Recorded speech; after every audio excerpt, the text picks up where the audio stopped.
Por aqui o assunto é pecuária e nós vamos falar um pouco a respeito de como que o mercado vai se comportando, principalmente nesta segunda quinzena do mês de fevereiro.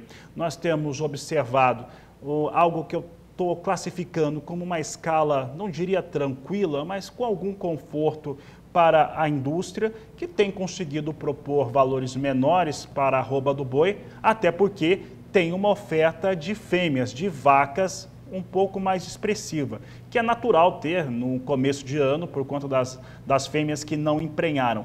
Mas saber como que isso tem representado impacto no mercado é o assunto de agora com Felipe Fabre da Scott Consultoria, que participa conosco.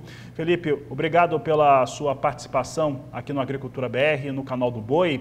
Como é que o mercado tem se comportado em relação à escala de abate e animais para abater, fêmeas e machos, como é que isso tem se resolvido nas praças produtoras? Boa tarde, seja bem-vindo. Boa tarde, Fabiano. Boa tarde a todo mundo que está nos acompanhando aí de casa. Vamos lá. O mercado ele acabou cedendo ao longo desse mês de fevereiro, tá? A gente monitora 32 praças pecuárias e dentre elas 27 reportaram um movimento de queda em relação à abertura do mês. Então é um mercado que está um pouco mais frouxo. Por quê? Primeiro fator, a gente tem assistido uma melhora de oferta desde a segunda quinzena do mês de janeiro, uma melhora de oferta principalmente de fêmeas.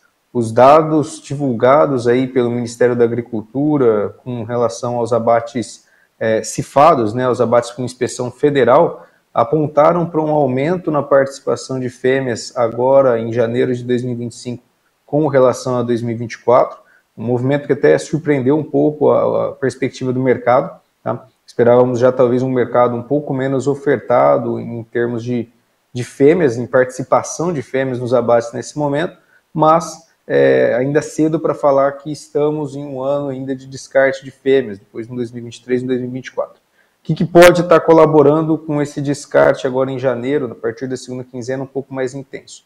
Primeiro, a questão das fêmeas que não emprenharam é um fato. Nós tivemos um desafio climático muito grande para essas fêmeas em 2024, então a gente já pode ter começado a sentir um pouco mais essas fêmeas que não conseguiram entrar com score corporal adequado ou emprenharam, mas não conseguiram levar adiante a questão da gestação no meio do processo, chegando para as unidades frigoríficas agora em janeiro, tá?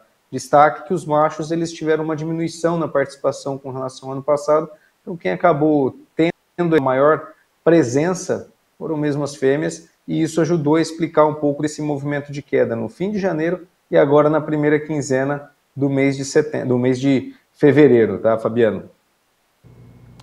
Felipe, e neste momento, né, a gente pega essa segunda quinzena de janeiro até o momento, lembrando que nós começamos com um ano de 2025, que a gente até falava aqui no canal do Boi, que era atípico quando se falava da precificação da arroba do boi, né? Nós estávamos com uma precificação realmente muito mais interessante no começo do mês de janeiro. Mas aí, olhando para o outro lado, que é o lado da demanda, nós estamos tendo exportações que no mês passado giraram a tonelada da carne bovina in natura, congelada, resfriada, em torno de 5 mil dólares. Agora em fevereiro está um pouco abaixo disso, mas são valores, números melhores do que aqueles que a gente vinha registrado em 2024. Mas aí pesa a demanda interna, a demanda doméstica, ela sofre com a perda do poder de compra do brasileiro, que vai ficando menor, com uma inflação muito alta e um dólar também que se mantém alto, e toda essa relevância que se tem do consumo interno no Brasil, que é um dos principais mercados consumidores do mundo. Como é que você faz esta relação em relação demanda, tanto externa quanto doméstica, para essa carne produzida no Brasil?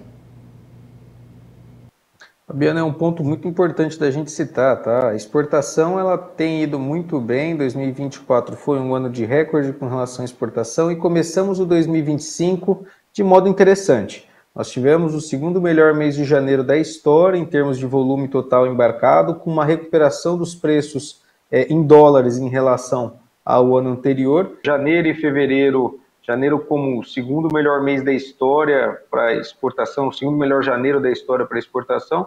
E em fevereiro, os dados da SECEX, eles demonstram aí uma aceleração nos últimos dias com relação à exportação.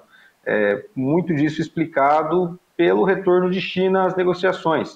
O mercado chinês, na segunda quinzena do mês de janeiro, deu uma cessada nas compras, puxado pela questão do Ano Novo Lunar local, do Ano Novo Chinês, e passadas as festividades, eles voltaram mais ávidos agora às negociações.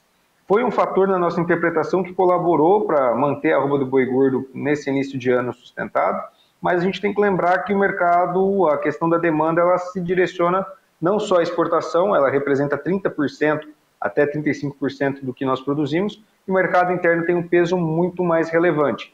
E o mercado interno, ele pesou no aspecto de demanda. A gente tem recebido o relato aqui dos agentes envolvidos na cadeia de que tanto no setor de atacado de carne com osso, quanto no atacado de carne sem osso, quanto no varejo, a demanda não tem conseguido colaborar com o enxugamento de estoques. Então a oferta ela deu uma melhorada, a oferta de boiadas ela deu uma melhorada na mão da indústria frigorífica, a produção de carne ela continua, mas o consumidor brasileiro não está conseguindo absorver o que está chegando nesse momento, até no atual patamar de preços que a gente vê, a carne bovina nas gôndolas, e isso também tem colaborado com a pressão de baixa na arroba do boi gordo. Então temos uma exportação muito bem, mas um mercado interno que tem dado sinais aí de uma fadiga com relação ao consumo de carne bovina nesse momento.